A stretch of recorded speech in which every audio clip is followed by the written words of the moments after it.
Welcome to the Gardenangelists, where we talk about flowers, veggies, and all the best dirt. I'm Dee Nash from Oklahoma. And I'm Carol Michael from Indianapolis. And this is episode 11, which is January 15th, 2019. We've made it to 11 episodes, Carol. Woohoo! That's wonderful, Dee. What'd you do today? Well, today, you know, the big hit show that's on Netflix is Marie Kondo's Tidying Up, which is based on her book. And she goes around to people and tells them how to get rid of their stuff, basically. So I Marie Kondo'd my plants in the greenhouse today. You will never believe what I did this afternoon before this call. What did you do? I did the same thing in my sunroom. No way. I moved all my plants out of my windows, and I moved some out to the greenhouse, got rid of anything that was dead. Did you do kind of the same thing? I did. I got rid of, there was a dead plant I got rid of, and then I had some plastic pots that I gave myself the permission to recycle. I got my Lily of the Valley pips, so I potted those up. That's what started the whole thing. Oh, me too. I got mine in last night, and I said, I got to find a pot for these and some potting soil. And then I just started Marie Kondoing the whole place. Well, I'm not quite done, but I had 4 houseplants that were still in what I call their retail containers that were begging for a nice, lovely clay pot. And so I potted all those up while I was out there. And I just kind of cleaned up the leaves on some of them and just sort of gave them a little primping. And you know, like you say, I got rid of some things that were just sitting there in the way. They weren't giving me joy. They were not sparking joy. And if they don't spark joy, it's okay to get rid of a plant that does not spark joy. You do not have to feel bad that your Aunt Gracie gave it to you. I just made that name up. But whoever, you do not have to feel bad about this. And if stuff dies, put it on the compost pile. Unless, of course, it has diseases. Then throw it away.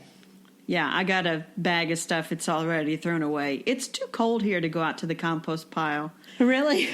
Well, it's not too cold here today, although we're supposed to have snow this weekend. This has been the craziest winter. Half the time it's in the 50s and the other half the time it's 19. So needless to say, I've had some disasters with my houseplants this year and my hyacinth bulbs, but we can save that for another podcast. I planted up my pips. You planted your pips. We're doing good. We are doing great, and we have snow on the ground here. It's a typical January day, which kind of makes me happy to have a typical winter day. But we're not going to just talk about winter and weather and houseplants. We're going to talk about flowers now, right, Dee?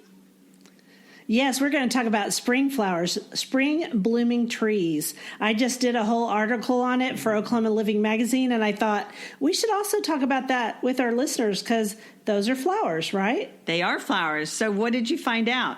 Well, I have a lot of spring blooming trees in my world because I love them so much and I grow so many different types. But let's talk first about Oklahoma's state tree because it is the harbinger. Is that how you pronounce that? Yes. Harbinger? That's how I do it. Harbinger of spring, which means it's the herald. It's the herald of spring. And our redbuds, the Oklahoma redbud is actually Cercis canadensis texensis variety Oklahoma, which makes me laugh out loud because, as you know, by that little name, you know, we're all supposed to have botanical Latin, so we all know certain things about plants. Well, you can tell a lot from this one.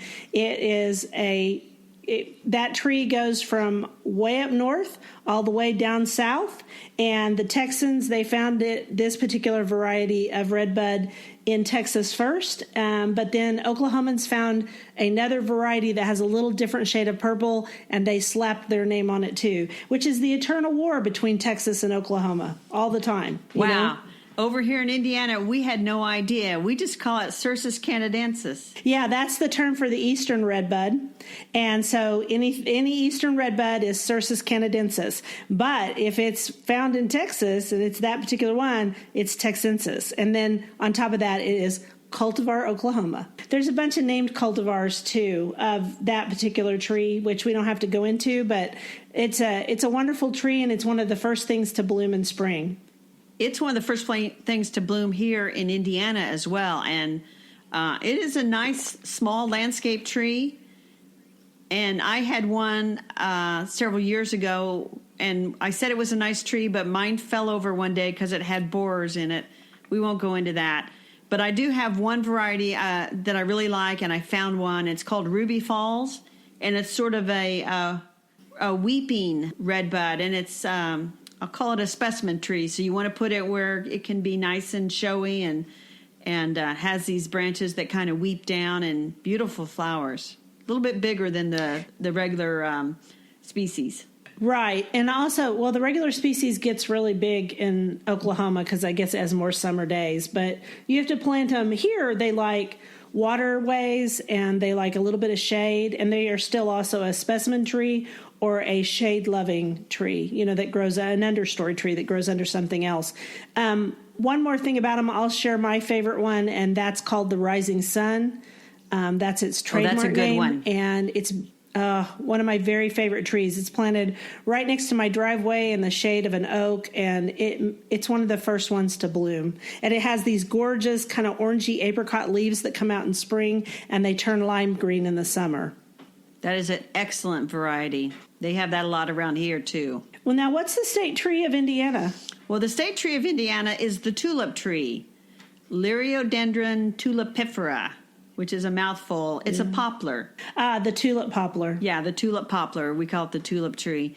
And it does bloom, but the tree is so tall and the blooms are so far up into the branches that it's not that often that people remark about the stunning tulip flowers on the tree, which look like tulips. Oh, how pretty. Green tulips. Well, you could plant something instead if you want that same kind of look.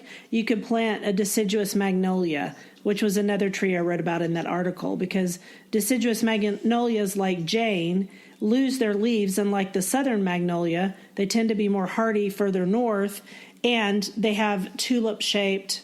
That particular style has a tulip-shaped bloom that is a lovely kind of pinkish purple. And it comes in other colors, too. Yeah, Jane is a great one. My neighbor has Jane, and it is it's a deep rosy pink, and I love that.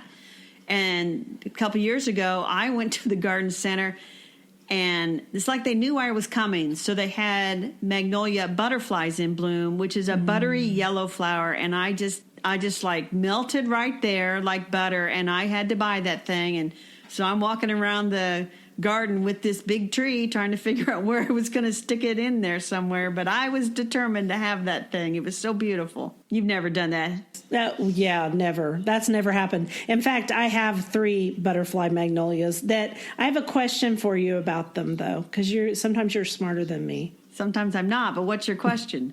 Okay, my question is, I planted these 3, and they were twigs when I got them, because I had to get them through mail order, and they've grown beautifully, and they're in semi-shade, but they have never bloomed, and they've been there about 6 years now. I know, what's the point, really? Oh, exactly. Well, I bought mine as a tree, and I paid you bought a tree price, so they're not inexpensive. Its second spring was this past spring, and it bloomed just lovely.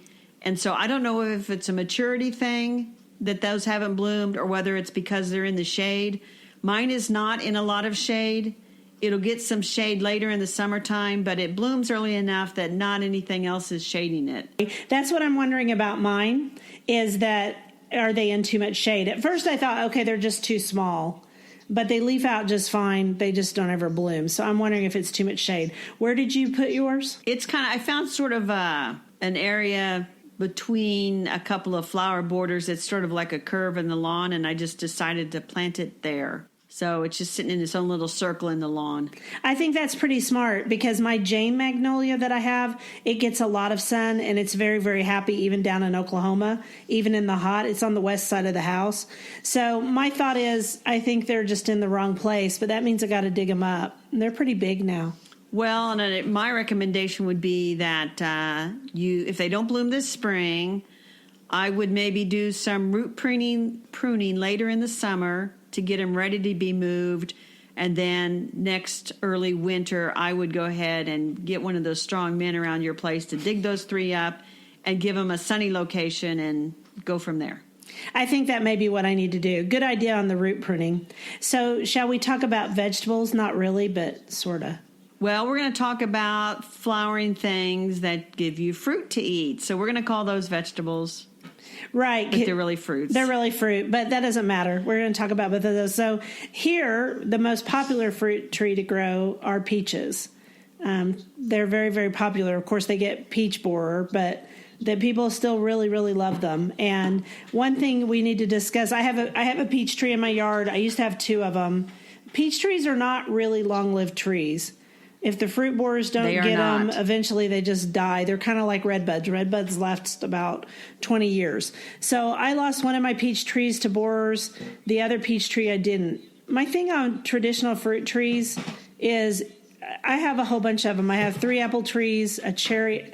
They don't call them sour cherry trees anymore. They call them tart cherries because they thought that people did not like the word sour. So I have a Montmorency tart cherry tree, and I had 2 peach trees. I also have some native plum trees, which are Mexican plums. But the thing about traditional fruit trees is they're a lot of work. And so when I was young... They are. When I was young, I planted a bunch, and I did all the things that you're supposed to do. Like, I researched about apples, because apples have to have cross-pollination. And so you got to make sure your apples will pollinate each other in the right time of the year, which is a little bit complicated, but I did it. But here's the thing. I've only had 1 crop of apples in 14 years. So unless you're just absolutely in love with the apple blossoms and the idea of having apple trees, if I've only gotten 1 crop in 14 years, I'm not going to keep that around. But I have a small suburban garden, so I just can't keep stuff that's not going to perform well. Exactly. So I have had apple trees, and I researched for disease resistance because I just do not like to spray. And every one of them came down with fire blight, and 2 of them were so bad that I had to cut them down. And the 3rd one was kind of moseying along, and it produced some of the nastiest looking apples. And I thought, I just don't have space for this. So I ripped them out. Yeah. Which I've been known to do. Yeah, I rip out things sometimes too. I'll say this much. All of my trees are very fire blight resistant and also cedar apple rust resistant because we have eastern red cedars here, which are actually a juniper, but it causes cedar apple rust. So mine are very disease resistant. And here's the thing. I really love the blooms. It's a little corner of my front yard, and it's so beautiful in the spring. And then the peach trees bloom, because the apple trees bloom and they're kind of pink and white, and then the peach tree blooms and it's this beautiful pink. And so even though I don't get apples, it's kind of worth it to me. But I do get cherries and I do get peaches every year. So there's that. Well, and another good reason for you to keep your apple trees around is for your bees. Exactly. My honeybees love my apple trees. So for that reason alone, there we go. Now I have a good excuse to keep them. Yay. And as your honeybees increase and multiply, it is quite possible that you'll see a better apple production in the future. It certainly could be. What usually does it in for my apples is late freezes, because Oklahoma is really bad about late freezes. So I usually lose them to that. That is a bit of a risk here in Indiana. Our apple trees bloom a little bit later than yours, and most years they're not wiped out by frost, but I remember several years ago we had a late frost, and it just decimated the apple orchards around here. And I remember seeing on TV a guy that owned an orchard, and he was in tears. He basically had lost a year's income because of the late frost. The farmer's life is not easy. No. And with peach trees here in Indiana, you really want to get one that is hardy and blooms a little bit later, because peach trees more than likely are going to be hit by frost, and then you don't get a very good peach production. So it's kind of maybe not the best option. Yeah, and here peaches bloom a little bit later, so we aren't as likely to lose peaches or cherries as much as we are apples. And we should say that peaches are self-fertile, but they do work better if you've got a second peach tree. They're even more fertile. And so you can have 1 peach tree or you can have 2 peach trees. If you're going to plant 2, I would do 2 different varieties, and that way you'll get different types of peaches. Mine were 2 different varieties until I lost the one. As for my cherry tree, it just fertilizes itself, and it's a happy, happy little plant. So I get cherries every year. Well, another fruit tree that I have 2 of in my garden, because you need 2 different varieties for cross-pollination, I have the pawpaw. Yes, which is a native tree, and it's native to Oklahoma too. Yeah, the native pawpaw. And They're not very old. I've only had them in the garden. I think this will be their 4th spring. And the one has had blooms, and I haven't seen blooms on the others, but it must be blooming somewhat because of the cross-pollination. It's not a showy bloom. It's a dark maroon color, and it's kind of pollinated by flies and things like that. But I have gotten fruit. I haven't been able to taste it because the raccoons have gotten the fruit right before me. Yeah, the raccoons are amazing in their ability to time all crops like corn, figs, anything that you like to eat, raccoons like to eat, including chicken, but we won't go there. And they get to it right when you think, oh, tomorrow I'm going to pick that. Then the raccoons swoop in that night before and take it from you. I hate them. I hate them too. I hate them with a real passionate hate. But that they're cute as little bug's ears, but they're not good creatures to have around because they are voracious in their ability to eat, and they have little hands. But we won't go into that either. Yeah, I'm sorry you haven't had a pawpaw. I would like to try one. I've never had one. I will try one next fall. You remember last podcast, I talked about I cut down my grapevine. I was going to plant something to replace it. Are you ready? I am ready. This was going to be the surprise, so you tell me what you were going to plant. I can't wait to hear this. I'm going to plant honeyberries. I know nothing about honeyberries, so I'm kind of excited to hear about this. Tell me more. So the honeyberry is a type of honeysuckle. It's native to the northern hemisphere. It's found more north of here, but it is hardy all the way to zone 7. So I think you might be too hot for honeyberries. But it's a shrub, and the botanical name is Linincera cerulea. And here's a new word for you. It is circumpolar, which means it's native around the polar cap. So they find it in Japan and Russia and Canada, and it's native to all those, so it's circumpolar. So honeyberries don't like heat. No, they don't probably like heat. So honeyberries would not be good for Oklahoma, but they might be really good for Indiana. Yes, and they grow from 3 feet to 8 feet, depending on the variety, and you do need a couple of varieties to cross-pollinate. And they're a shrub that you should plant in a row because they also flower pretty early, and mine usually flower in middle of April. And they said to ensure cross-pollination that the bees and pollinators are still a little bit weak from winter, and to ensure that they get from one plant to the next, you should kind of plant them in a row. Huh. Versus my two pawpaws are at opposite ends of the vegetable garden, but they seem to get pollinated okay. How interesting. So they want you to be able to let the early pollinators find them. So what generally pollinates honeyberries? Are they bees or hoverflies or? You know what? I'm not exactly sure. I'm gonna think bees, but nobody should quote me on that. Yeah. The other thing about the honeyberry that's great for my area is it's sort of a blueberry substitute because it does not require the acid soil of blueberries. And I have more alkaline soil, so they should do well. And I have 2 that have been growing for a couple of years. They're not the fastest growers, but I'm kind of excited to plant like a row of them as sort of define the border of the vegetable garden from the rest of the garden. It's interesting that you brought up blueberries because, my soil is also alkaline, and I grow all of my blueberry bushes in pots. And so I grow some of the varieties that are specifically bred for pots. There's several different brands out there now that you can get. The smaller blueberry that's not a low bush, it's still a high bush, but it grows well in pots. And I had a big old crop of blueberries last year. I think that's because of the bees. Probably.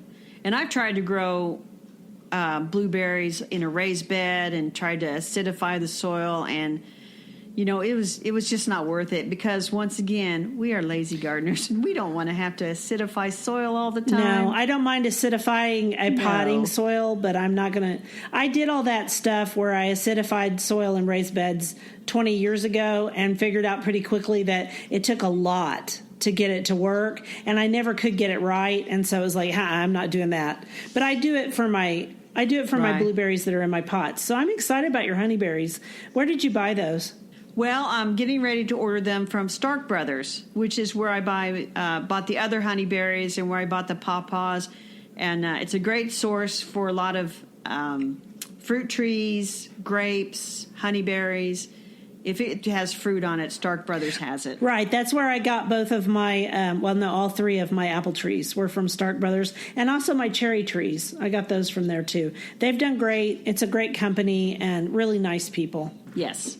So anyway, I will keep you posted. They looks like when I looked at the website that they'll ship them right around the end of March, beginning of April, which I should have that bed all cleaned up and ready for them. Woohoo! By then. That'll be neat. I can't wait. I wish my bees could come visit your honeyberries. They would love that, but alas. You can put your bees on a truck, your hives like they do, and drive them around. No, I'm also not only am I a lazy gardener, but I'm a lazy beekeeper. I just take care of them here, and I am going to get one more package this year so that I'll have 2 hives, but we can talk about that another day too. I'm excited. I love beekeeping. It's kind of scary, but I love it. So you got some dirt for us today, something interesting in the horticultural world that you found? I did. I found a really interesting article that was in the National Geographic, and we will put link to this in our show notes. It was published on September 26, 2018, so this is recent. So they found this tree, and it's and since we were talking about spring blooming trees, this tree bloomed 92 million years ago. And this particular tree that was a flowering tree that was in Utah, it was probably 170 feet tall in life, and it had, they said that its petrified log was 6 feet wide and 36 feet long. That's just a piece of the log. So it's twice as tall as Utah's tallest living tree. Of course, this is a fossil, and I cannot pronounce this word. I'm going to give it a try. You ready? I'm ready. This is the family it belongs to. It's an ancient genus, Paraphyllon thoxylon. Ooh, I did okay. Not too bad. I'm sure it's not exactly right. Did. It's probably Paraphyllon. I've never heard of it. Thoxylon. Well, the reason you've never heard of it is because it's an ancient genus known from other fossils. So it's not one we talk about much now. But anyway, this tree's existence made them realize that they didn't have their trees as old as they should be. This variety of tree, by finding this, it pushed it back 15 million years. That is interesting. Where's that in Utah that they found that? Let's see. It just says central Utah. So central Utah. And they found it, and they found the trunk is what they found. So they think a giant windstorm blew the tree over. It ended up down in a lake, and then it got preserved, which is one of the coolest things there ever was. And so they have this great quote from a woman named Nan Crystal Ahrens, and she is a paleobotanist. I didn't know there were paleobotanists, but I thought that was really cool. I did know that. You did? I didn't know that. And so she said it's not necessarily surprising that this tree is that old. She said because there is a rich angiosperm flora at that time. I don't even know what she's talking about, really, but that's okay. It doesn't matter. It's still a really cool article. So that's my dirt for the day. What's your dirt? Well, my dirt is there's actually a living tree that's the oldest tree east of the Mississippi that I have been to visit. And it is called the Angel Oak. It's the Angel Oak, and it's on St. John's Island off the coast of South Carolina. Or I'm sorry, it's just John's Island off the coast of South Carolina. And it's estimated to be 400 or 500 years old. And it's 66 and a half feet tall, and the trunk measures 28 feet in circumference. Wow, that's a big tree. That's also a big tree. And there's a rose like that, too, somewhere. And if you look it up, you'll see that the branches just really extend out, and they've got them all kind of propped up. And I was actually there with some friends who didn't garden, and they're like, what are we going to go see? I says, we're going to go see the world's largest oak tree. And so they're like, okay. And at the time, I think you had to pay $1 because it's behind a fence. They even made me pay their dollars to go see this thing. So I paid. It was $3. That was a long time ago. Wow. A long time ago. And it was really cool. It's huge. And so if you're ever in Charleston, and don't miss out on St. John's, or not St. John's. I keep saying St. John's. John's Island. St. John's is in the Caribbean. I've been there. Yeah, not there. It's John's Island off the coast of Charleston, South Carolina. Go see the angel oak. It's Quercus virginiana, and it's worth the side trip, no matter the cost. Oh, cool. Which we still have that. Don't we still have that oak tree? Like it's a fairly common type of oak tree. Oh yeah, right? it's fairly common. Quercus virginiana. Yeah, and that's what I thought. So, and you think about 400 or 500 years, how many hurricanes and storm events and that it's lived through, and how much history it's seen. It's just amazing. It's something that old is still alive. That is amazing. That's my dirt on trees. I think today's dirt was especially interesting. Yes, but we're kind of plant geeks. Yeah, we are, and we love botany. We both have a whole lot of botany in our background, so it's our favorite. Well, at least it's my favorite. What's your favorite about horticulture? Do you like botany best, or do you like something else? I cannot. What's my favorite? Oh, I love everything about it. I can never. I don't know. I love it all. That's. Yeah, me too. I just cannot zero in on one thing. I love my old hose. I love my old books about gardening. I love gardening. I love, like today, just messing around with the houseplants, and you just feel 1,000 times better about life after you've done that, don't you? Oh, definitely. When I went out, because I was really dreading going out and dealing with my greenhouse because we had a disaster at the beginning of the season. So I lost my 2 Spanish lavender topiaries. And I was kind of sad about that, so I ignored them all winter. But then today I pulled them out and I told them goodbye. I gave them a little touch, as Marie Kondo would say, and I said, "Thank you. Sorry I killed you," and went on. So, yeah, it made me feel a lot better. A touch, a hug, a goodbye kiss, and off to the compost pile they went. Exactly. Where they will rot and live to serve another way. Yes, they will become part of the food web, and that's a good thing. So it's all good. It's all good. It is good. Well, that's about all we have for today, Dee. You want to tell folks how they can find us online? You can find us online all over the place. We're on Facebook, Instagram. You can email us at thegardenangelists@gmail.com. In fact, one of our listeners has asked us to do a podcast on all of our old gardening books, which sounds really interesting. I think we are going to do that. Maybe next time. Who knows? And so there's just, is there another way? Oh, Twitter. Don't forget to find us on Twitter. One of these days, we're going to start a website, which we haven't done yet, but that will just contain show notes too. And you can find us on iTunes, of course, and you can leave us a lovely review so that people can find us too. Sounds like you covered it all, Dee. That's it for this episode. Bye, Carol. We'll be back next week. Bye, Dee.